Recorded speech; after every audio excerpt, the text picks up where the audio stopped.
Good afternoon from Washington, D.C. This is former Congressman Mike Ferguson. I'm the leader of BakerHostetler's federal policy team. We are back here with another excellent guest for our webinar series called BakerHostetler Bringing Congress to You.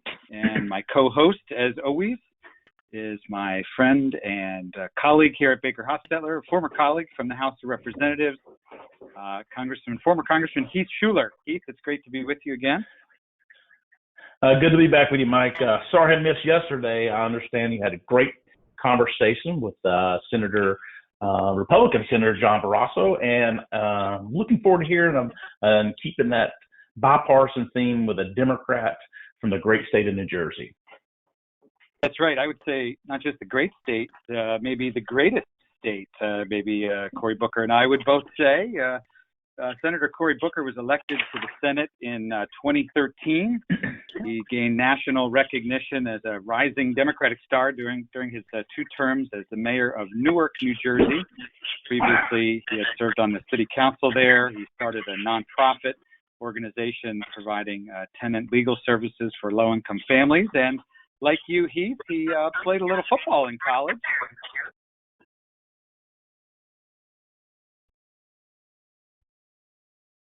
Even played against my Irish a couple of times. I think he may have had some of his best games.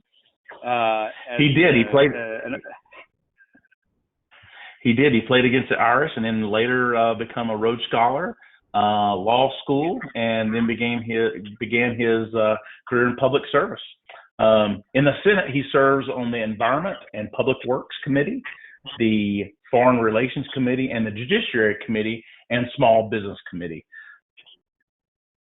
So we're very happy to welcome the junior senator from the great state of New Jersey, Cory Booker. Senator Mike Ferguson and Heath Shuler, welcome to the BakerHostetler webinar. We're delighted to have you.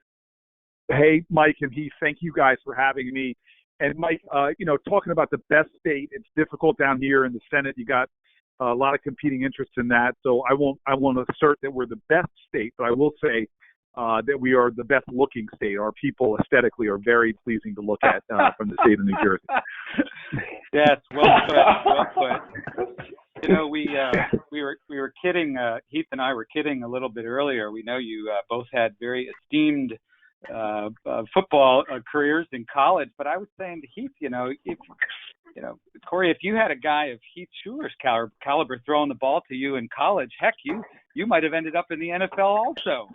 I know you had to go to Plan B, Rhodes Scholarship, and everything, but you never know what could have been. The older I get, the better I was. So in my imagination now, I turned down all the NFL glory because I wanted to serve the people, Mike. But anytime that Heath wants to toss around the pigskin, even though I'm a vegan now, I'd be happy to do it. Hey, that's a deal, Cory. That's a deal. We'll make that happen. Well, so I don't know if you guys heard. But last year I ran for an office. Was out there running around the country trying to run for president of the United States. And one of my favorite moments was when I was running to a debate stage early on, and not a debate stage, running towards a town hall stage in Iowa. And a big guy sees me. I'm a big guy, former All-American football player. I don't know if I dropped that yet or not. But I was about to jump up on the stage, and he puts his arm around me and says, "Dude, I want you to punch Donald Trump in the face." And I sort of laugh, and I look at him, and I smile, and I go, "Dude, that's a felony." And, I have to tell you, we are a nation that has learned that we accomplish big things when we do it together. And it's the times in our country where we found ways to always honor our traditions of rugged individualism and self-reliance. But, rugged individualism didn't beat the Nazis. Rugged individualism didn't get us to the moon. Rugged individualism didn't end Jim Crow or bring about the success of universal suffrage. These things were all achieved when Americans find ways to understand that we have common cause and common purpose, and that, in fact, we all remember, I hope, the ideals of our founders, who were very different people and had deep disagreements, but they thought enough these imperfect geniuses, when they declared this country independent, to end that idea with that ideal of interdependency, that we need each other. They literally said, if we're going to make this whole thing work, we got to mutually pledge to each other, mutually pledge our lives, our fortunes, and our sacred honor. And so I'm grateful to be on with the two of you. Much of my work down here in the Senate, well, there's been times I've had to stand my ground and dig in. The times I'm proudest of are the times that I found common ground and been able to reach out with people like your guest that you just had, Senator Barrasso, who's been a partner on me on energy issues. I'm really proud that where I've tried to be a force, as I did on my presidential campaign trail, to remind Americans that the lines that divide us are nowhere near as strong as the ties that bind us. And one of the great crises of our country right now is that we are losing that sense of sort of a united front, and an understanding that we in our generation, like in generations past, have to find a way, if we're going to be successful in an increasingly competitive global world, we've got to find a way to put more indivisible into this one nation under God. Mm-hmm. Well, Cory, thanks for bringing up the presidential campaign. That was something we wanted to ask you about, and reference, of course. I mean, it was neat for me to see, taking your message and your personality around the country and giving a little taste to a lot of places around the country of what has, I think, made you very, very popular and successful in New Jersey, and bringing that message around the country. And it's no surprise that you generated a lot of energy and a lot of excitement in your campaign. That can be helpful in the Senate, as you know, better than any of us. And I know you've been working with Senator Menendez and some of the Republicans in the Senate on trying to put together this plan for aid to state and local governments, which has been a big priority for House Democrats, of course, and the legislation that they worked on. It's been a little bit of a flashpoint between the Republicans and Democrats, but I know you've been working to try to bridge that divide and find some common ground. Are you seeing any momentum for that in maybe having that included in whatever the next bill, the next piece of legislation might be in the response to the pandemic? Yeah, I have to say, and I know you know this, Mike, I try to catch myself and stop myself from ever saying things like the Republicans and the Democrats, as if either of them are monolithic, and try to really narrow into what I'm talking about. Because if you look at it from the standpoint of governors, the Republicans and the Democrats in that particular pool are in 100% lockstep. The Governors Association in our country, which has 50 members and is led by a Republican, they put out a unanimous resolution requesting $500 billion worth of support. Moody's, the rating agency, has said that states need pegged it right there, about $500 billion of support. So the people who are running stuff around this country, I was with a bipartisan group of mayors for another bipartisan bill I have with Senator Daines for small business support. People who are running stuff around this country, Republicans and Democrats, recognize that we have a crisis. And as the head of the Fed said, we need to meet this crisis with the same level of size and scope with which it is in terms of the kind of investments we need to make. And the head of the Fed called for strategic investments that are still needed. And so, look, I just came off the Senate floor where Senator Cassidy from Louisiana was in a colloquy with Senator Menendez. I offered my words as well to that legislation that I'm an original co-sponsor of, to do just that, because we can't, this is not bailing out states. This is not, in fact, the legislation specifically says you're not going to use this to fix your pension problems. This is about the crisis that every state is. We're facing the loss of millions of firefighters, police officers, EMTs, teachers, if we don't do something. It's the worst time imaginable And as independent rating agencies and others have said, it would actually make the crisis longer for our country, as well as the potential human toll if we lose first responders at that scale as well. So this to me is a bipartisan issue, and maybe some of the leadership in the Senate may have expressed some strong feelings against them. I feel solidly that I stand in a bipartisan spot when I am advocating for the kind of legislation I am with Cassidy, as well as with Daines and a number of other bipartisan efforts I'm working on right now. So what is the path forward and maybe the timing for that? Senator McConnell was, last week was pretty unsparing in his criticism of the legislation the Democrats passed in the House. There's been some sense from some of your Republican colleagues in the Senate that we need to tap the brakes here. Finding the bipartisan agreement necessary and figuring out the timing of the calendar. What's your best guess on how this plays out? Look, I think we clearly we've got to do something, and something will get done. The question really is, it really is exactly what you're saying, is what the timing is going to be. And I just, again, this, I was a mayor of a large city, and the most of America, I think there's 4 states that don't have the same fiscal year as the rest of us do. Most states right now, as Senator Cassidy was saying, are making their decisions right now. He was talking about Louisiana. One of his parishes is already accounting for the elimination of like 50 police officer positions. And so this is an imminent thing. Over the next weeks, we'll see state and local governments having to make very tough decisions, and the numbers of layoffs are going to accelerate. So every day that we wait to get something done, the consequences for are going to be pretty rough. And so while there might be a lot in that $3 trillion bill that came out of the House that folks don't like on the Republican side, but here in the Senate, it's really the time is now to start negotiating out what this next bill is going to look like. We can anticipate a lot of the problems that have to be met.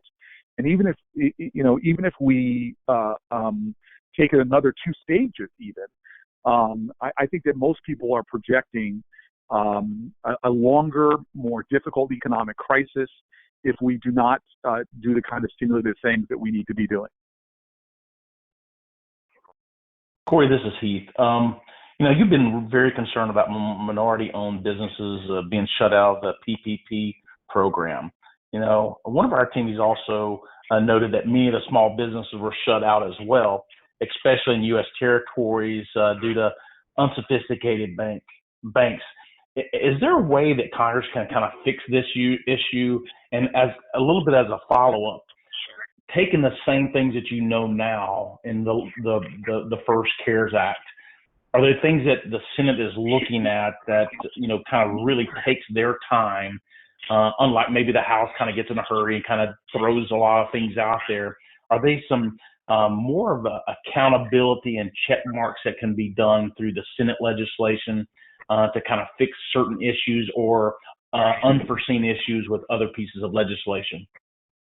Yeah, well, first of all, on the small business side, I think that you've seen a growing sophistication emerging, or consciousness emerging about the ways we can do things better to make sure we're getting a lot of those businesses, those with 5 employees or 10 employees, the way we can actually get the resources out there. Because most folks on this call now know that the problem with the first CARES Act was that there was a lot of folks that didn't have banking relationships, faith-based institutions, nonprofits, didn't have, and small businesses didn't have the banking relationships with banks that were willing to service these loans, and they found themselves squeezed out. And so there's got to be some ways to better tailor this so that those folks that we often are pillars of communities, critical stores and on main streets that won't survive if we don't find a way to get them that doesn't use necessarily the mainstream major banking systems. And we know that there's a lot of, community development finance institutions. We know a lot of states have set up economic development platforms New Jersey has one. A number of other states have them as well. That's what my bill with Baines really does, is it seeds and expands more of these financial platforms that are directly designed to help those kind of small businesses. So I just, what we've done already is pretty extraordinary. Were there problems? Yes. Are there challenges with oversight? Yes. But does that not mean we should stop? No. We should do what we can in this next bill, as you indicated, Heath, to try to take corrective action, to try to instill better oversight, but still try to get that flexible resources out there that ultimately are going to help us to sustain against the storm of economic damage that is being wrought right now, as you see a lot of small businesses, even major companies, that are at risk of never opening up again. It's important stuff. Cory, this is Mike. We had an interesting conversation with Senator Barrasso yesterday. He's a doctor, obviously, a very interesting perspective on some of the healthcare issues that accompany this pandemic and the challenges that we face. One of the Mike, can I just say for the record that I am a scientist as well. I graduated with a degree in political science, so I hope you give me some deference. Yes. And I have an honorary I have an honorary doctorate from Yeshiva University, which is true.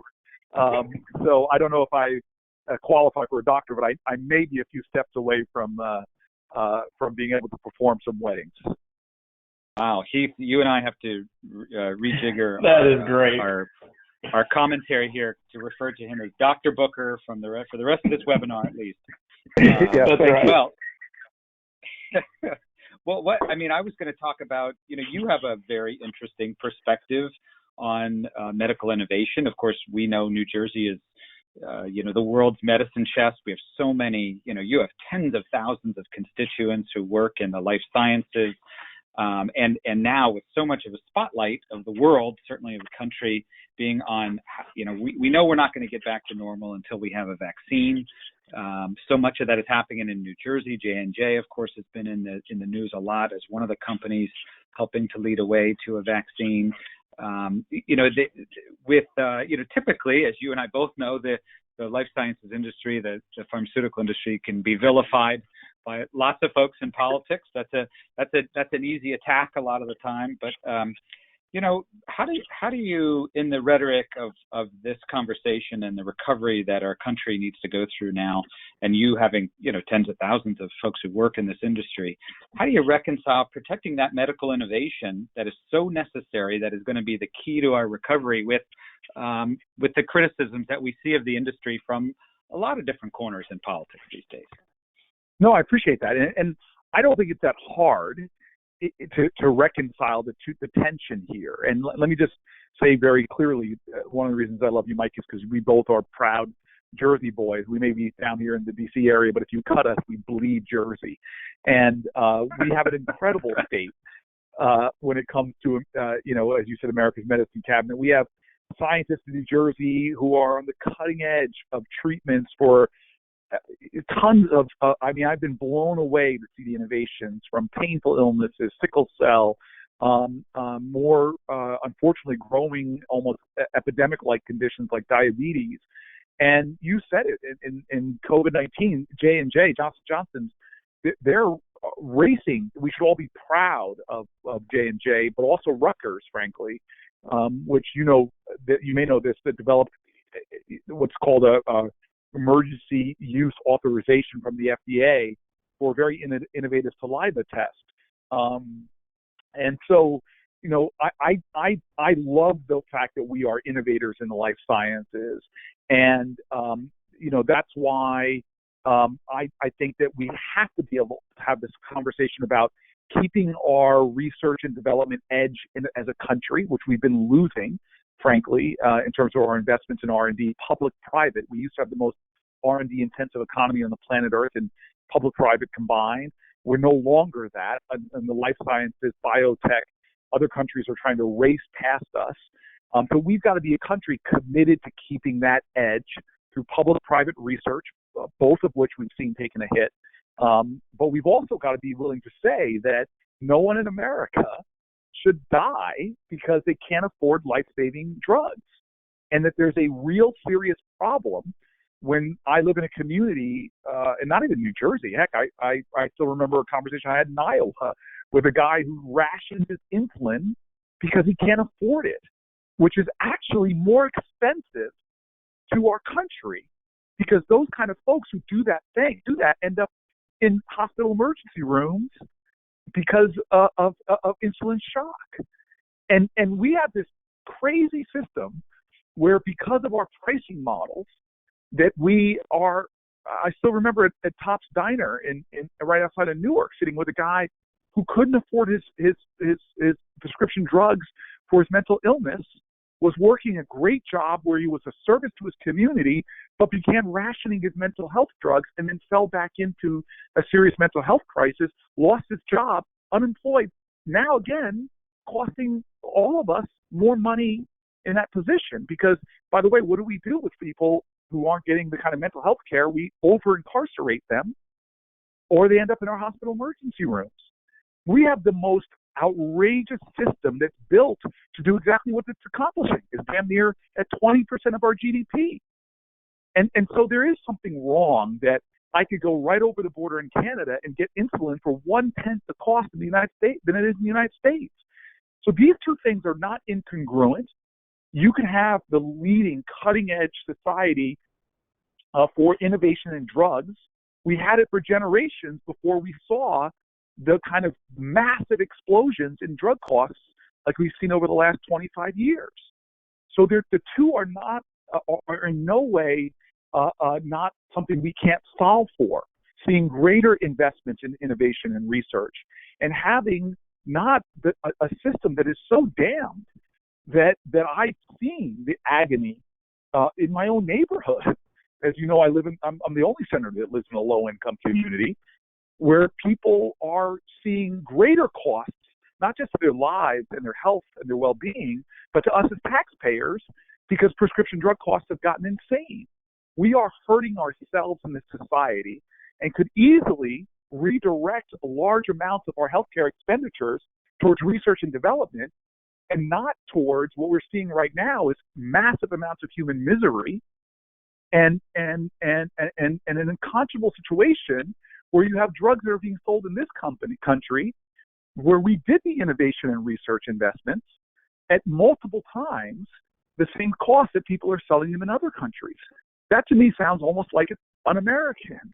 And the last thing I'm going to say on this, because this is an area I'm finding incredibly bipartisan like partnerships with people like Romney and Rubio, is we've got to start thinking about this in a broader sense, that we have serious national security issues, because a lot of our drugs, like penicillin, we can't even manufacture in the United States to the degree of our needs. It creates these incredible challenges in our supply chain, where we in the United States, should we have some kind of crisis or conflict, could not find ourselves like we did in this pandemic, with our inability to get the materials we need to save thousands of lives. And so this is not just some kind of area for unfair partisan attacks. This is actually an area for national urgency. And you see on prescription drug costs, for example, this is an issue overwhelmingly Republican and Democrats in America understand as a crisis, as many Americans every single day really have to make difficult choices about paying their rent or paying for their life-saving prescription drugs. And to me, it's a nightmare. And I'm now traveling for president. I mean, I lost count of the number of times people would stand up in town halls and burst into tears. I remember a woman in New Hampshire who drove down, brought to me her pay stub and her prescription drug costs. I still remember like it was yesterday. I think she made $28,000 a year, and about 50% of her salary went to her prescription drug costs. That is stunning in the richest country on the planet Earth, and it's something we can address and still protect the incredible companies that are doing critical research, so that we can have breakthroughs that could also address a lot of human suffering and misery. Let me follow up just on you mentioned the supply chain and national security. Obviously, there's a lot of spotlight on that, a lot of rhetoric, a lot of hot rhetoric right now on China, of course, and other ways that the spotlight has been placed on, some folks say, I think you've said our economy's troubling over-reliance on China for supplies. There seems to be some bipartisanship on this topic as well, and you're on the Foreign Affairs Committee. How will this impact our relationship with China and specifically this supply chain issue that you mentioned? So I don't know if we mentioned on this call yet. Have we talked about the fact that I was a baller in college and that I got into Stanford University? I got into Stanford University because of a 4.0, 1600. 4.0 yards per carry, 1,600 receiving yards. I think you were all-American football player, weren't you? I think that at this point, 20, 30 years since I played, I can now say I was probably all-world or something like that. But thank God there's not as much videotape around to prove the contrary. But look, I'm a competitor. If there's anything that I grew up in sports, I want to win. I want Team America to win because I know we can. And on this planet Earth that we're on right now, where we see a massive contest going on, I don't know if people have recognized this, but there is a massive contest going on the planet Earth about which governing system will ultimately dominate. Will it be the authoritarian system of China and Russia, or will it be the free democracies that we see most earliest often modeled in the West, like America and Canada and the EU? Who's going to win this contest? Because when I travel the planet Earth, it is fierce. When Jeff Flake and I flew into Zimbabwe and went to go deliver a message about freedom and democracy and human rights to Emerson Mnangagwa, the new head who took over after Mugabe, and we were going to tell him that we have a bipartisan commitment to sanction him more deeply, if he didn't stop persecuting minorities and start doing the kind of thing that free Western democracies do, he was flying in the same day from China, who gave him an entirely opposite message. We don't care what you do. Jailing people, violating their human rights, violating their freedom of speech. We just want to have a transactional relationship. Well, that's playing out all over the globe right now. Russia, Iran, they are working in insidious ways to undermine free democracies. And so this is the contest on the planet Earth. And as we know from our history, America emerged out of World War II as the dominant power. But the first time we had a conflict in the Suez Crisis, it was the fact that we held the debt of England. We muscled them economically, because muscle and economic might are hand in hand. So now where are we, America? Where are we in our generation? The people that are, in their middle age right now, who inherited the greatest economy on the planet Earth, who inherited the greatest infrastructure on the planet Earth, who inherited the greatest education system on the planet Earth. In fact, on all the World Economic Forum's measures for competitiveness of democracies, in our father's age, the people that handed this country over to us, we were number one, from R&D development to infrastructure to, you could go through all their measures, America number one. Where are we today? We're not. We're not number one in infrastructure. We're going to pass on to our children trillions of dollars of infrastructure deficit. China built 18,000 miles of high-speed rail. The busiest rail corridor in all of North America goes from Boston to Washington, D.C. I'm not exaggerating. It runs half an hour slower than it did in the 1960s. We are seeing other nations, the top 10% of the Chinese high school graduates, they I think, outnumber all of our high school graduates in total, as we see us defunding public education in this country and having vast disparities. And so we better get back to saying it's a competition and we need to come together, because Team America, our enemies and adversaries, know all they have to do. I used to have this big, beautiful, lush afro before I got to the Senate, and I pulled out all of my hair when I do things like go into a skiff and read the intelligence documents about the Russian strategy to undermine our democracy. It's just what Khrushchev used to say, America will crumble from within. Russia, one of their tactics is to try to make us hate each other.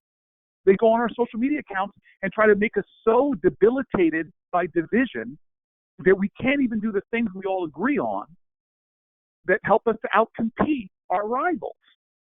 And so when you ask me a question about something so obvious about supply chain, about domestic manufacturing, and the things that aren't controversial that we could do, like the legislation I have, bipartisan legislation that helps to seed. In fact, Rubio just put out a piece of legislation. My staff went to him and go, our bills are 80% the same, because we all understand what we could be doing to empower, to seed, to grow manufacturing here at home that makes economic sense and can help to deal with our supply chain vulnerabilities.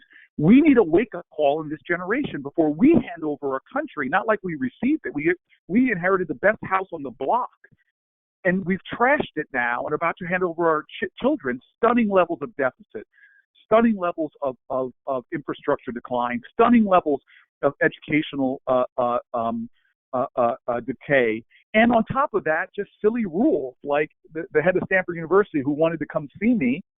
His office reached out to mine when I first became a senator. He said, demanded to see me. I thought he was going to come in and tell me that I didn't actually graduate from Stanford. I still had to finish a paper or something. That's the kind of insecurity I have. But yet he came to see me to tell me the absurdity of the United States of America, and this has only happened since 9/11, having people graduate who have degrees in things that half of us in Congress can't spell, and then we deport them right away when their student visas are expired. And by the way, this is something that that is being under consideration right now by our president, is to stop all of those visas for people who come to our schools and get the best education on the planet in our institutions of higher learning. So I just want to win. This partisanship that is being ignited and fired up by our enemies, even more so on our social media platforms.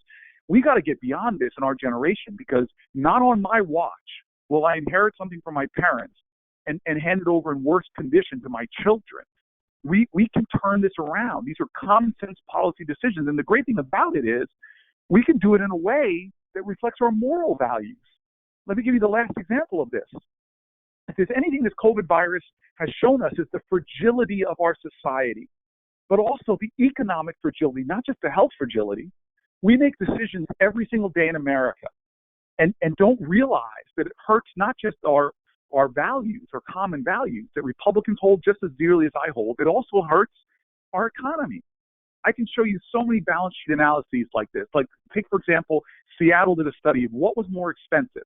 Having Americans with mental illness homeless on the streets, was that more expensive, or was it more expensive to put them in supportive housing, which is expensive housing? I had to build it when I was mayor.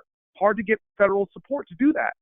Well, when they ran the study to see what was more expensive for taxpayers, they actually found it was more expensive, more of a cost to taxpayers to have mentally ill homeless people on the streets, because they would end up in our jails and our hospitals.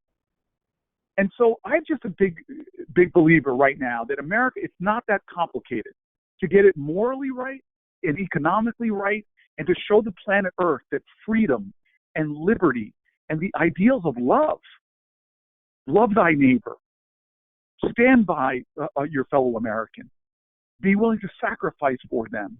That's how we got here. Those values will not only make us more morally strong and a light unto nations like the great prophet called us to be, but those ideals will make us an economic example for the planet. You are fired up. Thank you for all of that passion and enthusiasm and energy. You mentioned Senator Daines before. If you will, I know we're getting short on time. I know you've worked with Senator Daines on a small business relief plan. I want to ask you about pandemic reinsurance. You mentioned TRIA, which was so important after 9/11, of course, which impacted our state so directly and so terribly. But I understand Senator Daines is also working on a proposal that would include some government-funded business interruption insurance, like an add-on for private plans. Do you see that possibly gaining momentum to become part of one of these pieces of legislation, government-backed pandemic reinsurance? Yeah, first of all, Mike, I just want you to know you're one of my favorite nerds in America. because you're asking, just great questions. This is the first forum I've ever been asked about TRIA and pandemic reinsurance. Okay, full disclosure. I was on the Financial Services Committee, and I was a conferee on the TRIA legislation after 9/11. So forgive me if you followed some of the stuff. I will say that you are geek chic, my friend. You make it look good, and I love it. Look, we have got to, on these issues, again, I turn back to the balance sheet analysis, and there are a lot of proposals floating around that I think deserve consideration, and the kind of balance that we should be looking at all of these things. We should not have reflective reactions against them. We should evaluate them, as I was saying before, against what our core values are. Does this affirm everything from our economic ideals as well as the protections for workers and more? And I know there's a lot of things that are seemingly controversial right now, from also looking at limited liabilities for businesses and the like. I just really think that these are things that should not be dismissed out of hand, but also should be balanced against sort of the not competing values, but I think our collective values. Well, Senator Booker, it has been such a pleasure for Heath and me to have you with us today. We are continuing, of course, to keep all the folks in your state, our state, back in New Jersey, in our prayers. And we know that New Jersey is going to be coming back strong very soon. Thank you for being with us today. Hey, I just want to say thank you guys for holding forums like this, where we can get our geek on a little bit and talk about really important issues. But as I always say, it's the values that underlie all of these issues that are most important. And the more we all can be an antidote to those that seek to divide us. I'll just end with a story of another bipartisan gathering. It was a show called Crossfire, where Newt Gingrich and Van Jones used to be on it, and they decided to do a final segment called Ceasefire, where they would talk about all the things they agreed on. Because guess what? Brene Brown says it's hard to hate up close, so pull people in. And when the two of them started sitting together and working together, they realized they liked each other and that they had a lot in common, kind of like you and me, Mike. And so they decided to do the third. Right. To do the third segment, and what happened was that the producers came on the show and stopped them because they said the ratings were going down. In other words, it wasn't driving the profits that they need. And so my own last appeal is, there are so many forces that are trying to divide us in this country, and division, as we've always known, as Lincoln said, a house divided cannot stand. That's the greatest threat to America's ability to meet all of its challenges.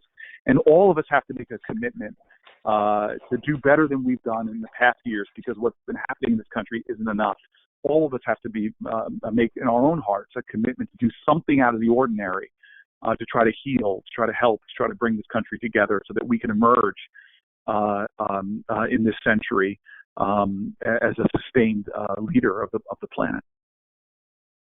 Well, I'm looking forward to seeing Heath Shuler throwing a football to you at some point. That's one of my biggest takeaways from this conversation. Cory, thank you for your leadership, and thanks you can tell you have so much passion in your heart, and I greatly appreciate your comments today.